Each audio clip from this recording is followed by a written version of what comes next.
Ce que je veux, c'est que vous compreniez que votre entreprise peut devenir la star de son marché en utilisant une stratégie toute simple. Et cette stratégie, je vais vous l'expliquer maintenant. Je vais vous expliquer comment réaliser votre communication avec les médias. Premièrement, extrêmement important, il vous faut une histoire à raconter.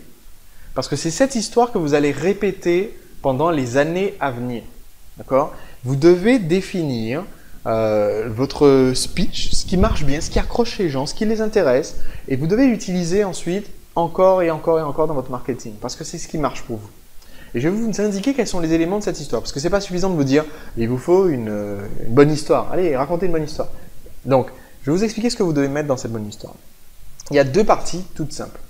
Premièrement, votre histoire doit inclure ce qui a amené à la création de votre produit ou service. Donc, c'est l'histoire de votre produit ou la vôtre. Ce qui vous a amené à démarrer cette entreprise ou à reprendre cette entreprise si vous êtes repreneur d'activité. Donc, je vais vous donner un exemple concret. Il y a quelques années, justement, je prends l'exemple de cette entreprise qui m'a vraiment fait connaître et qui est passée en un temps éclair à 250 000 € et maintenant davantage de chiffre d'affaires annuel. Il y a quelques années, j'étais moi quelqu'un d'extrêmement timide. Je n'osais pas nécessairement prendre la parole en public et surtout, je n'osais pas aborder une femme qui me plaisait. J'étais célibataire, je ne savais pas quoi faire. Quand il y avait une jolie femme qui me plaisait, je n'osais pas me lancer. Et au bout d'un moment, toute cette frustration s'était accumulée. J'en ai eu marre, tout simplement. J'en ai eu marre de cette timidité et j'ai décidé de vaincre cette timidité en faisant le maximum de rencontres possibles. Et donc, j'ai commencé à faire beaucoup d'approches. C'est une histoire vraie, d'accord? Je vous explique cette histoire, c'est une histoire vraie. Vous allez voir pourquoi c'est important de la présenter dans le démarrage de votre activité. Donc, j'ai décidé de faire le maximum de rencontres et donc j'ai commencé à systématiquement, tous les jours, au supermarché, quand je croisais des gens, discuter avec eux, quand j'étais dans la rue, discuter avec les gens, quand j'étais à un arrêt de bus en train d'attendre, commencer à lancer la conversation dans le bus, dans le métro, au restaurant, au bar le soir, aux sorties, aux anniversaires, etc. J'ai commencé juste à sortir de ma bulle. Et il s'est trouvé qu'à force de faire ça, et je racontais toutes ces anecdotes sur un blog que j'avais créé, un petit site personnel où je racontais ces anecdotes, à force de faire ça, j'ai rencontré plus de 1000 femmes, donc j'ai rencontré beaucoup plus de personnes au total, mais j'ai rencontré plus de 1000 femmes approchées, comme ça que j'ai approché pour démarrer une conversation en l'espace d'un an.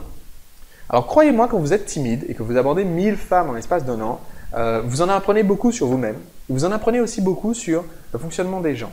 Vous en apprenez beaucoup sur ce qui ne marche pas, sur comment ne pas démarrer une conversation. Et vous apprenez comment démarrer une conversation. Et je racontais tout ça sur mon site personnel. Et ce qui s'est passé, c'est que ce site est devenu très très populaire. En fait, en l'espace d'un an, ce site est devenu tellement populaire qu'à une époque, quand on tapait le mot séduction dans Google, ce site tombait dans les tout premiers résultats. Et donc, j'avais beaucoup de personnes qui découvraient mes commentaires, mes articles, mes conseils, du moins ce que je tirais de mon expérience personnelle. Et ces gens-là me demandaient des conseils, me demandaient de les aider, de les accompagner pour vaincre leur timidité. Parce que j'avais aussi un public de gens qui étaient proches de mon état de départ, on va dire. Et donc, c'est à ce moment-là que j'ai créé mon entreprise, que je me suis formé d'abord au coaching, je me suis formé à la pédagogie, je me suis formé à la formation. Parce qu'il ne suffit pas de savoir faire, il faut aussi être capable d'enseigner. Et donc, j'ai appris à enseigner. Et c'est ce qui m'a permis ensuite de partager mes conseils, de créer cette activité de conseil amoureux qui m'a permis donc de communiquer énormément. Et c'est cette activité qui a vite été reprise dans la presse parce que j'ai utilisé la stratégie que je suis en train de vous expliquer, parce que j'ai su raconter, expliquer mon histoire et que c'est cette histoire qui m'a permis de développer l'entreprise. Alors, petite parenthèse, une fois que l'idée était bien, d'accord, une fois qu'elle était lancée, mais je me suis rendu compte au bout de 3 mois que il fallait vraiment que je développe le marketing de cette activité, c'est-à-dire que pendant les 3 premiers mois, l'activité a fonctionné, a cartonné, d'accord, c'était il y a longtemps maintenant. L'activité a cartonné pendant les 3 premiers mois, mais ensuite, le 4e mois, je me suis rendu compte que j'avais épuisé mon réservoir de gens qui attendaient impatiemment d'acheter quelque chose, d'acheter un atelier avec moi. Et donc, c'est là que j'ai dit, OK, il faut que je mette en place vraiment une stratégie marketing. C'est là que j'ai commencé à me former. Je suis allé aux États-Unis. J'ai dépensé énormément en formation. Je suis allé voir tous les experts, les gens qui ont créé les stratégies marketing qui sont utilisées par les grandes entreprises aujourd'hui dans le monde. Et c'est à partir de là que j'ai commencé à concevoir mon système de marketing pour développer mon activité. Mais donc, c'est important que vous compreniez que raconter mon histoire était un ingrédient essentiel pour accrocher les prospects. D'accord ? La deuxième étape, c'est de raconter en quoi le produit est utile, de présenter l'histoire du client. Donc, je résume, votre histoire que vous racontez, d'abord, c'est la vôtre. Qu'est-ce qui vous a amené à créer ce produit ou service? Et ensuite, on doit comprendre, en tant que client potentiel, je dois comprendre que ce produit ou service est utile pour moi.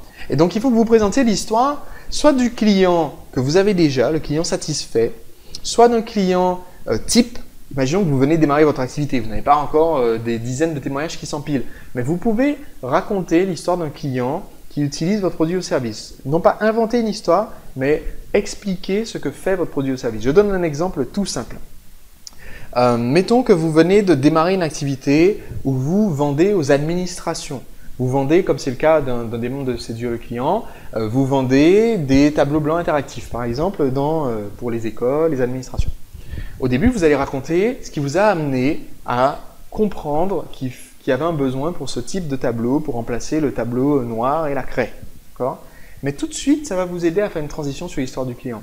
Parce que vous allez pouvoir présenter les frustrations de ce client tout de suite. Vous allez pouvoir dire, mais voilà, pour un enseignant, alors là j'invente un peu parce que c'est lui qui connaît, c'est lui qui connaît son script, d'accord, qui est l'expert sur sa thématique. Moi, là, je suis en train d'imaginer ce que je pourrais dire. Okay, donc, pour un enseignant, c'est frustrant, c'est pas pratique d'être tout le temps en train d'avoir la craie qui fait le bruit d'ongles qui crissent sur le tableau, d'écrire comme ça, d'avoir les mains sales, d'en mettre partout, et qu'au final, les élèves ne puissent pas garder une copie de toute cette information parce que justement, quand on a écrit sur le tableau blanc, qu'est-ce qu'on doit faire après? On doit l'effacer et l'information ne reste pas écrite quelque part. Alors que ça serait tellement simple d'avoir un tableau où ce qui est écrit reste archivé. On peut garder les pages de notes de tout ce qu'il y a eu sur le tableau. Un tableau qui n'a pas besoin d'être nettoyé en laissant des traces de craie partout. Un tableau qui soit pratique, efficace, etc. Donc là, je commence à raconter l'histoire du client. Je commence à raconter tout ce que mon client peut obtenir comme avantage à utiliser mon produit ou service. Et c'est là que ça devient intéressant pour le client, justement, d'écouter tout ça. Ensuite, une fois que vous avez votre histoire, maintenant vous avez votre histoire, elle est solide, d'accord? Vous l'avez testée, vous l'avez racontée. De toute façon, vous allez le voir. Je vais vous donner un indice tout simple. Si vous voulez avoir une histoire qui marche, qui accroche, il vous suffit de vous rendre compte de ce qui marche quand les gens vous demandent ce que vous faites. Est-ce que quand vous dites « Oh, on est dans les textiles », est-ce que là, ça accroche les gens dans une conversation à un cocktail ou à un anniversaire ou à un mariage? Est-ce que là, les gens disent « Ah ouais, c'est passionnant ». Non. En général, non. Par contre, quand vous racontez un peu votre histoire, ce qui vous a amené à le faire, ou quand vous racontez les résultats formidables que ça fait pour un client, souvent même des gens qui ne sont pas intéressés sur votre secteur vont commencer à accrocher, vont vous poser des questions. Donc là, vous sentez que vous tenez quelque chose. Okay?